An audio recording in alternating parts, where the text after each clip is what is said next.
Salut les amis, salut tout le monde et bienvenue une fois de plus sur votre chaîne d'information préférée, Club Info. Aujourd'hui, nous continuons une fois de plus du côté de la Côte d'Ivoire pour parler bel et bien de cette rencontre qui a eu lieu tout récemment, il y a de cela 2 jours exactement, entre un émissaire du chef de l'État, son excellence Alassane Dramane Ouattara, et le président du COJEP Blé Goudé du côté de Bruxelles en Belgique.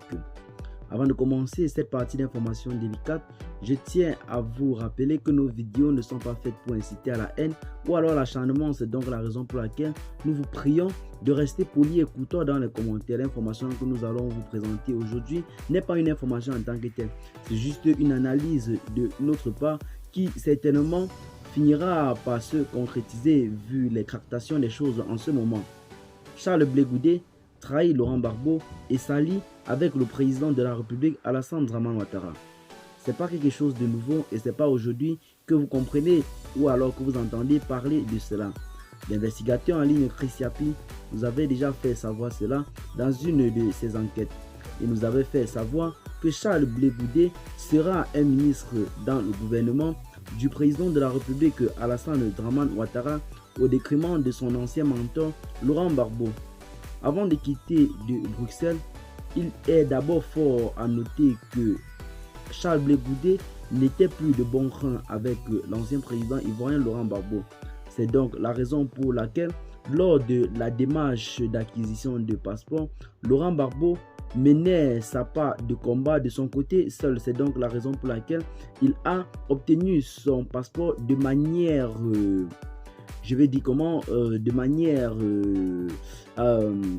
privée en fait, tandis que Charles Blé Goudé continuait toujours à résister du côté de la haie.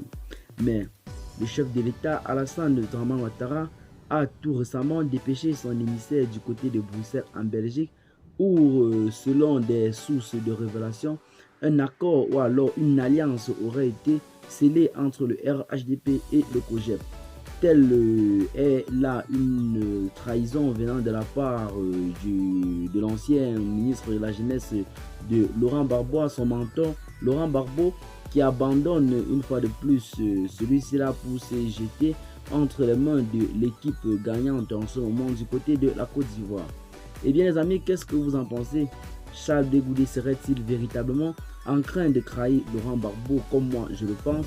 Dites-nous en commentaire, mais c'est quelque chose qui est probable d'arriver. Charles Blé Goudé n'avait pas d'autre choix que de s'allier à l'équipe gagnante pour avoir la chance de rentrer au pays, contrairement à Laurent Gbagbo qui avait sa popularité et qui a pu obtenir facilement son passeport. Telles sont les conditions qui ont poussé donc Charles Blé Goudé à s'allier du côté du RHDP. Telle est ma conception de la chose. Dites-nous en commentaire. Partagez vos avis avec moi et à très bientôt pour de nouvelles notes d'informations. Bye bye.